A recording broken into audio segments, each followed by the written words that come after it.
name is Evan Carter, and I'm web editor at the Hillsdale Collegian. Today I have the privilege of interviewing constitutional scholar and journalist Hugh Hewitt. Every weekday, he has a nationally syndicated radio show that's heard in over 120 cities. What initially prompted you to begin doing radio with KFI in Los Angeles back in the 90s? My entire media career is unplanned.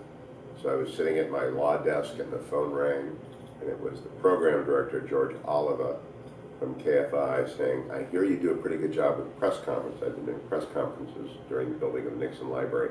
Would you like a weekend talk show?" And I didn't hesitate, and I said, "That beats work, and I'll be happy to do that." And so I would drive over to KFI on the weekends and start. That never happens in our business anymore, but it used to happen with a fair amount of regularity that program directors would spot talent. And at the time I was 32 or 33, and they'd say, "Come take a weekend show," because you can't really mess up a weekend show. You can, but it doesn't matter too much. The advertisers don't care. And that's where people develop. So on the weekend at KFI was Bill Handel, who's now the dominant morning personality in Los Angeles, Laura Schlesinger, who went on, of course, to be Dr. Laura, myself, and Bill Press, who went on to have a national show and a national presence. And then we're all developed by George Oliva and then David G. Hall, just trying out people that they had met in the course of their comings and goings, thinking, that individual is nimble enough and has the right voice. You got to have the pipes to do radio. Wow. And so then what's the story of you going from that to your current syndicated radio show with Salem Broadcasting Network?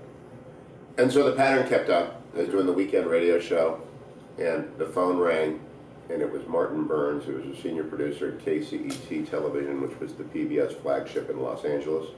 He said, "We're doing a nightly news and public affairs show. We'd like you to be the conservative." Now, it helped to be the only conservative in Southern California at the time. And so they called, and I said, "Sure, that beats working." So I started doing a nightly news and television show at 7:30 with a panel of 3 other people, Pat Morrison, Kerman Maddox, and Ruben Martinez. And Pat is a longtime Los Angeles Times journalist. She's a leftist in my view, but she's wonderfully bright and articulate. She was supposed to be the center journalist, but she was really a lefty. Kerman is very close to President Obama, African-American political activist, and all around great guy around town. Knew everything, knew the inside game in California. And Ruben was a hard left Latino activist. And so the 4 of us would sit down and we'd do the news every night. And so that went on for a dozen years. 10 years into it, began in 1992, it ended for me in 2002, 8 years into it, 2000. The phone rang again, and I'd been doing some fill-in work for a local host whenever he was sick during the day, Warren Duffy, and some local guys, John and Ken, in the morning, whenever they need someone to do a morning drive. I'd drive up, get up, go do it because it was fun. And the folks at Salem, specifically Edward Atzinger, prompted by Russ Houth and a few other people, said to me, "Why not take the show national? Your ability is national." And so they created for me the Hugh Hewitt Show. So it was all by invitation, all accidental. That's why I always say the 8 most important words for a journalist to listen to, actually for anyone, are "I know a guy" and "Have you ever considered?" Because when someone is saying either of those 4 words to you, they're saying, "I have an idea that you might have a door open and walk through the door." Mm-hmm. So when you do interviews, is that your favorite part of the radio show, or do you have other parts of the radio show that you like better? It is what I am best at. I'm not sure it's my favorite part. My favorite part is being on the air when breaking news happens and being able to explain it to people. That is a rush that journalists everywhere understand. If you're part of a story that is happening, not actually physically there, but reporting it. I was on the air live during 9/11. Stayed on the air for 8 hours and have never listened to those tapes.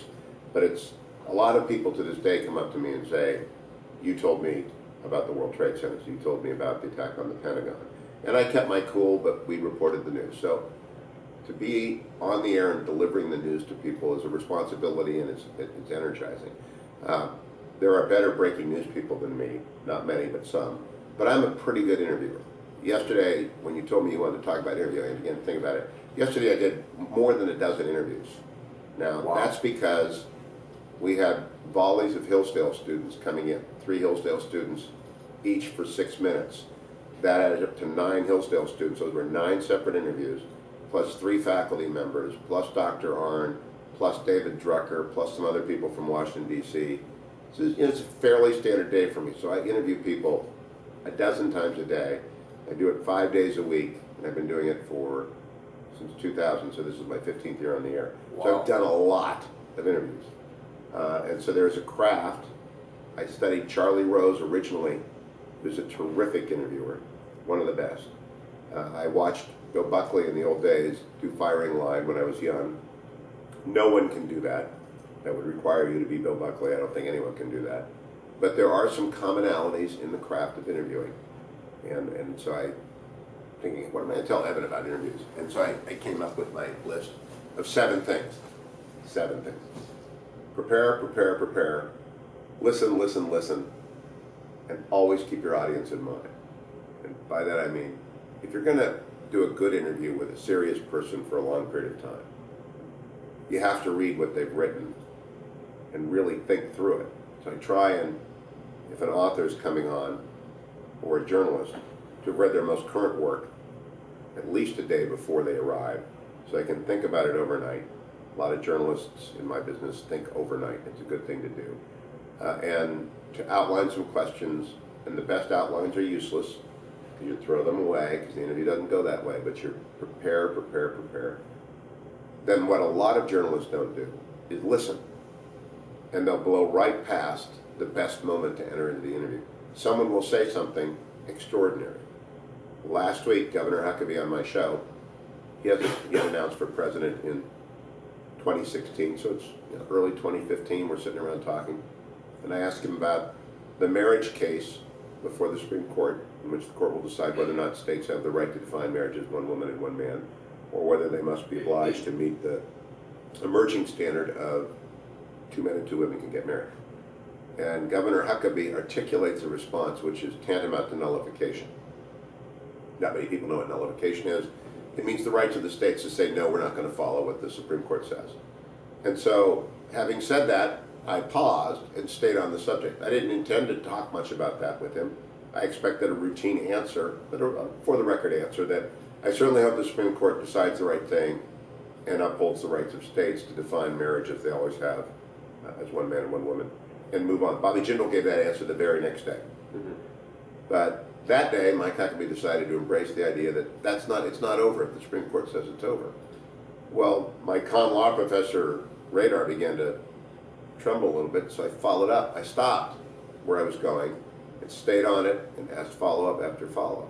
So if you're doing a good interview, and I've seen it happen many, many times when people miss the diamond that's been put on the table. If someone says anything that requires you to think, wait a minute, then you should, wait a minute. You should stop, gather your thoughts, and go back to that. If you are not getting the answer that you think is transparent, truthful, and complete, you have to stay on the subject, even at the risk of being abrasive, at least in the eyes of the guest, though never functionally abrasive, but politely and persistently asking. Tim Russert was actually a master of this. If he wanted to get an answer on a particular topic, he wouldn't let it go. And so if that's 3 times, 4 times, 5 times, eventually he would say something like, and I would have adopted the technique. So I guess you're not going to answer this question, which forces someone not to answer the question. Then the last, I jokingly said 7, it's really only 3. Prepare, listen, and then keep in mind what your audience would want to know. There is in the world of talk radio, just as there is in the world of any media, the Collegian is writing for Hillsdale students. So it has to produce articles, not about the University of Michigan or Grand Valley, it's to produce articles of interest to Hillsdale students or Hillsdale faculty or the Hillsdale community, where no one will read it. A talk show host knows who his key audience is, wants to expand it always, wants to get new people in, but he doesn't do a sports show if you're doing a political talk show. I might talk about the Cleveland Browns, the Cleveland Cavaliers, the Cleveland Indians, but that's really just to illumine me, not to inform people about the Browns, Indians, or Cavaliers. If I celebrate Ohio State's national championship, first in the nation ever, that's just to illumine me and to give the chuckle to the audience, not to give them, if they want sports news, they'll listen to ESPN, right? Yeah. And so you've got to remember who your audience is. And if you're interviewing, you've got to ask the question they would want asked. And so I always try and imagine a truck driver stuck on the 405. He spends his life in his truck. He's driving up and down the Golden State Freeway every single day, or the San Diego Freeway, or one of our freeways. And he's listening, he's driving around the dial. Does he ever hear someone ask the question that he, as a driver, as a working guy, would want asked? But that's your key audience. Yeah, so has there ever been a time where you just walked into an interview like I have right now, you have your outline, and as you said, something just drops in front of you, and you just chuck that outline and you just go where the interview takes you? Is that pretty common for you? That is very common. And in fact, throwing the outline away is a mark of a very mature journalist, because they're comfortable. They've prepared, and they're comfortable. It's sort of like a presidential debate. If you are a good candidate, you'll be ready for anything, even though you will have prepared endlessly for everything. And if you defend a thesis, you'll prepare for anything, and then it depends on the three people sitting in front of you whether or not you're prepared to make a defense of your thesis. So preparation is everything, because it makes you nimble enough to go wherever you want to go, and that's where the listening comes in. And to sort of wrap things up, because we actually have a class in 10 minutes, unfortunately. It's a good thing. I would love to go on for longer, but I want to respect your time, and we have to get to class. How do you sort of manage your personal beliefs and then interviewing people who are more liberal, because you obviously invite them on a lot? How do you handle those interviews? Do you try to be sort of really prying? Do you kind of take a step back and let them explain themselves? How do you sort of hold that intention when interviewing people who you might totally despise what they're saying, but you want them to get their point across, or are you contentious? How do you sort of balance that in those type of interviews? This is a great question. It's important. It's an interview, not an argument. It's an interview, not a debate. Often guests will want to turn it into a debate with me. And I'm not there to debate them unless I've set it up formally. Normally I'll set up a debate. And if I want to have a debate, I'll set up a debate. If I have Christopher Hitchens, I interviewed Hitchens 70 times. I don't agree with Hitchens on God, obviously. I'm a man of faith. He's an atheist. And I always made clear what I believed so that he would understand who he was dealing with. Richard Dawkins came on the show once and said, "Oh, really? You mean to tell me that you believe Jesus turned water into wine?" I said, "Yes." He said, "Really?" I said, "Yes." I said, "Really?" 3 times. "Yes." I said, "My God." I said, "No, actually, my God." And so that was fun, but it wasn't an argument. It was an exchange that illumined for the guest who he was talking to. That's okay. But I'm not there to challenge Richard Dawkins. I'm not going to persuade Richard Dawkins. I want to know what he thinks. And so an interview, and it's a great way to reset a contentious guest. Sometimes it doesn't work. I've had remarkably contentious interviews, I don't need to name them, with people over 15 years, that they just refuse to accept the premise that it's an interview, not a debate. I'll debate you formally if I've called you in, but preparing for an interview is not like preparing for a debate. Prepare for a debate, you have points you want to make, arguments you want to put out there, people you want to persuade. An interview is about informing the audience about your guest. That's the difference. Yeah. If you would like to learn more about Hugh Hewitt, you can read one of his many articles or one of his 11 books, the most recent being The Happiest Life, 7 Gifts, 7 Givers, and 7 Genuine Successes.